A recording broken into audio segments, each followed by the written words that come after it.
Greetings, intrepid system failure listeners. Nate here with your weekly essay read, this one entitled The Feminine Trinity, and subtitled How the Mysteries of Eleusis Shaped Christianity. But first, a little preamble. Death and rebirth are central themes of Christianity. Both in its mythology, the story of Jesus is about coming back from the dead, and in its actual history. Christianity resurrected dead and dying older traditions and carried them forward into the Middle Ages and beyond. Three major examples, all readily allegorized by death and rebirth, are debt forgiveness, astronomical cycles, and ego death.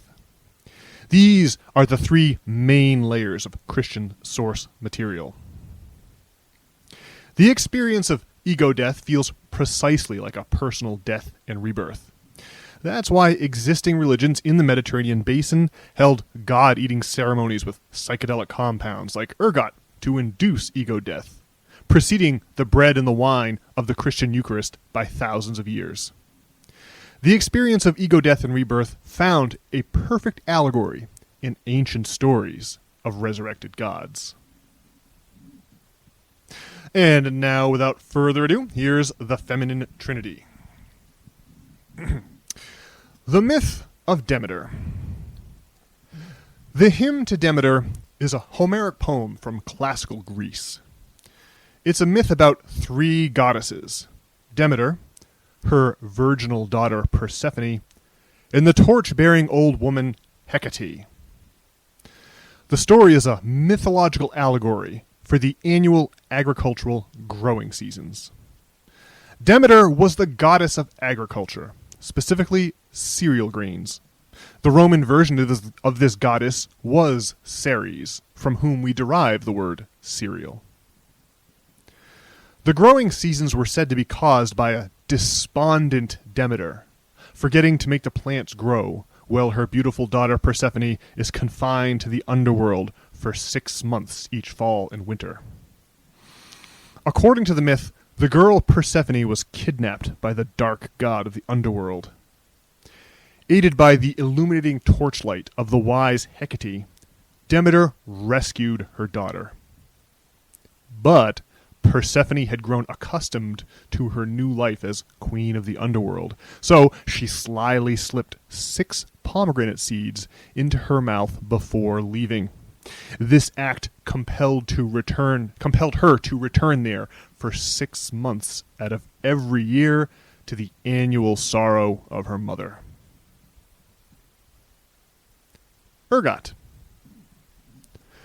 Known as the Mysteries of Eleusis, the rites of Demeter were among pre-Christian Greece and Rome's most significant religious observances. For almost 2,000 years, initiates like Plato and Julius Caesar made their pilgrimage to the Temple of Demeter at Eleusis, a small village on the edge of a vast plain where the grain that fed Athens was grown.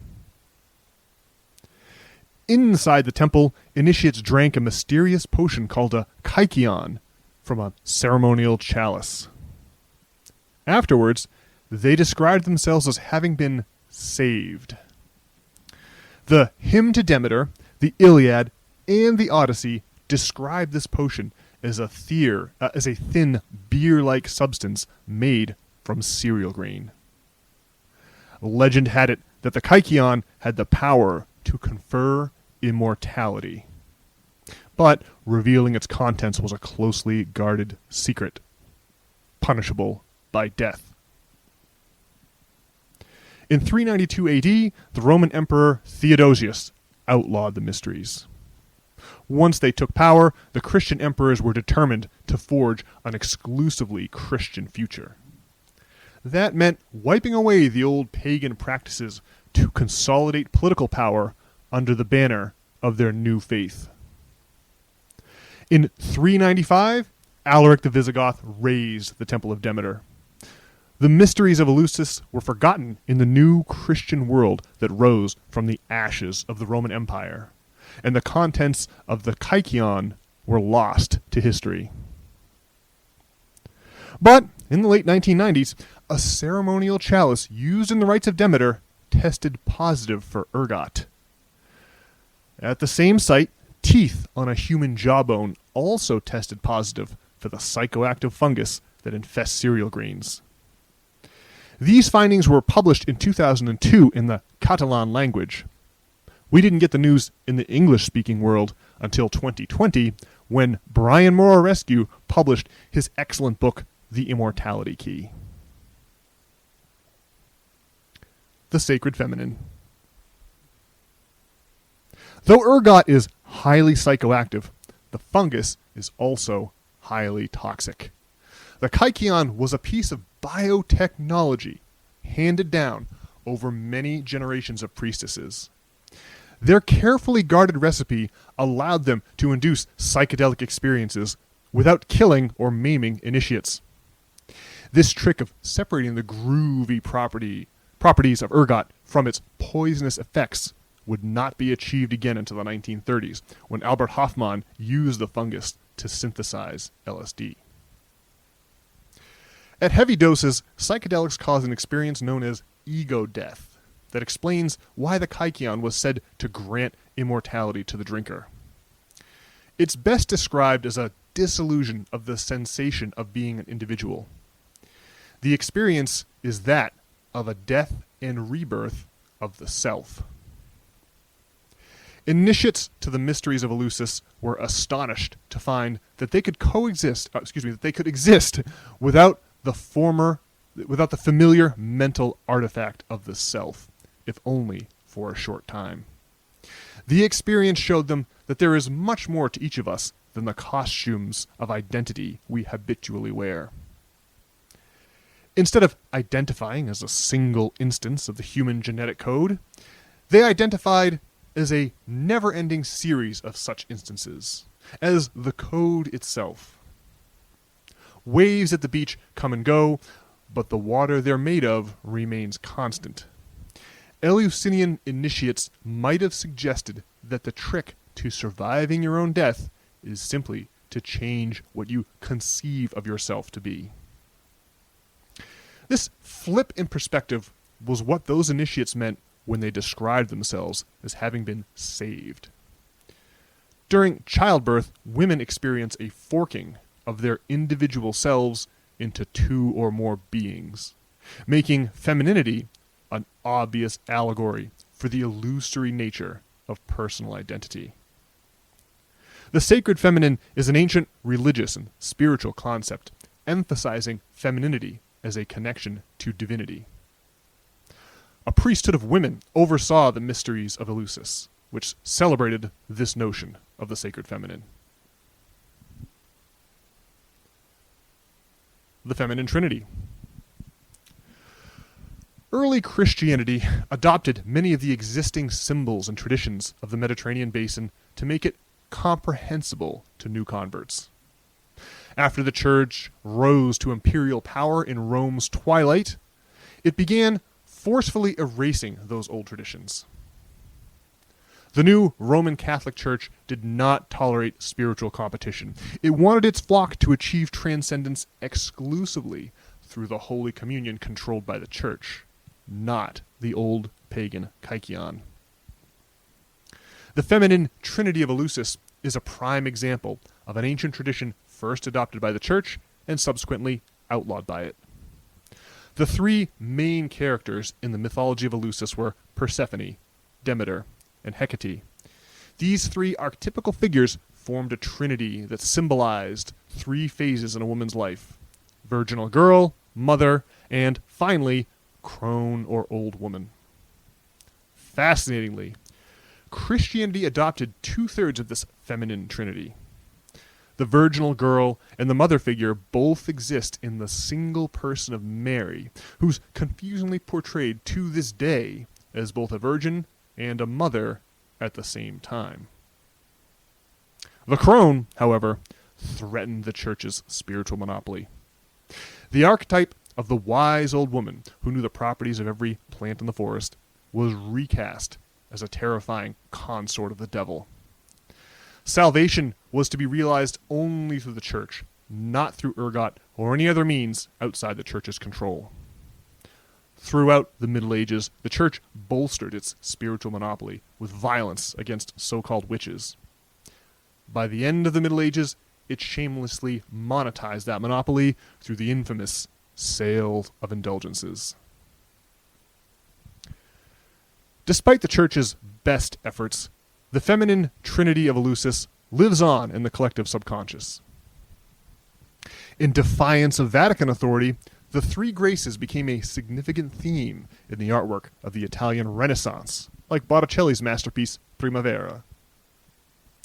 William Shakespeare used 3 witches instead of just one when he needed a supernatural element for his play Macbeth.